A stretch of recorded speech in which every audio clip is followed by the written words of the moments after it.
안녕하십니까? 세부부동산 114 바비입니다.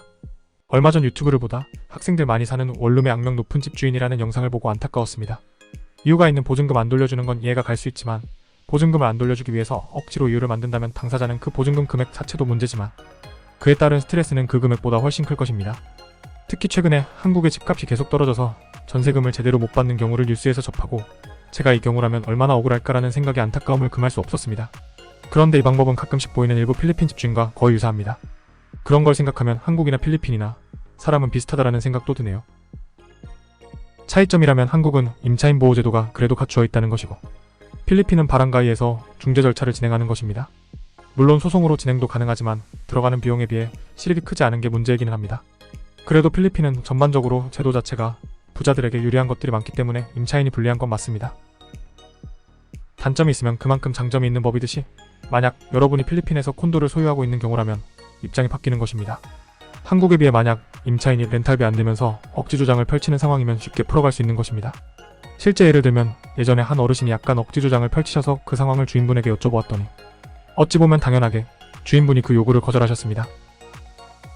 그러니까 그분이 내가 한국에서 건물주인데 임차인이 렌탈비도 안 내면서 2년 동안 안 나가서 소송 걸고 고생을 했는데 내가 필리핀에서 한번 그래보겠다. 누가 생고생하는지 한번 보자라고 소동이 좀 있었습니다. 그런데 그분이 필리핀 시스템을 이해를 못하신 것이 필리핀은 계약서마다 조금은 다르겠지만 보통 2달, 짧으면 한 달만 렌탈비를 안 내면 주인은 임대계약을 파기할 수 있습니다. 그때부터 바로 불법 점유가 되기 때문에 한국처럼 임차인이 억지 권리를 행사할 수 없는 상황인 것이죠.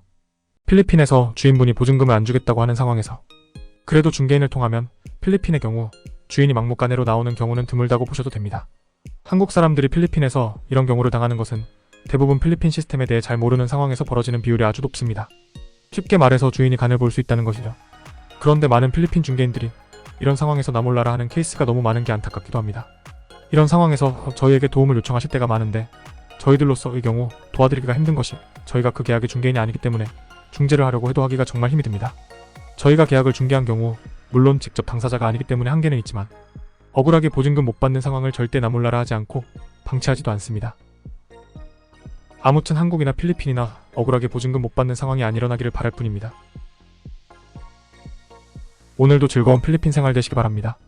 저희 세부부동산 114는 최대한 여러분의 필리핀 생활에 있어 적어도 부동산에 관한 사항은 스트레스를 덜어드리려 항상 노력하고 있습니다. 감사합니다.